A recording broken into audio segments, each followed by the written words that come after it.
আমি আপনাদেরই সন্তান, আমি আপনাদেরই এলাকার সন্তান।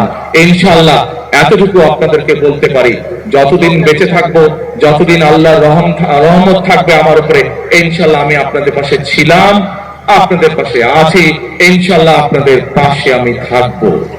আপনাদের বিপদে আপদে যতটুকু পারি নিজের সাধ্য মতন আমি কড়াইলবাসীর পক্ষে থাকবো, আমি এই এলাকার মানুষের পাশে থাকবো। ইনশাআল্লাহ আবারও আপনাদের কাছে দোয়া আছে। আমার বাবা শহীদ রাষ্ট্রপতি জিয়াউর রহমান, আমার মা দেশনেত্রী খালেদা জিয়া সহ আমার ভাই এবং আমার পরিবারের জন্য আপনাদের সকলের কাছে, বিশেষ করে মা বোনদের কাছে দোয়া আছে। আমার বক্তব্য শেষ করছি। আবারও আপনাদেরকে বলবো, দোয়া করবেন আল্লাহর কাছে, যাতে যেই কথাগুলো আপনাদের সামনে বলেছি, আপনাদের যেই সমস্যাগুলো আছে, এলাকার যেই সমস্যাগুলো আছে, সেই সমস্যাগুলো যে সমাধান করার জন্য আল্লাহ আমাকে যেন তৌফিক দেন, আল্লাহ যাতে আমাকে রহম দান করেন, এই দোয়াতে এই প্রত্যাশা করে আপনাদের সামনে থেকে বক্তব্য শেষ করছি। আল্লাহ হাফেজ। আসসালামু আলাইকুম।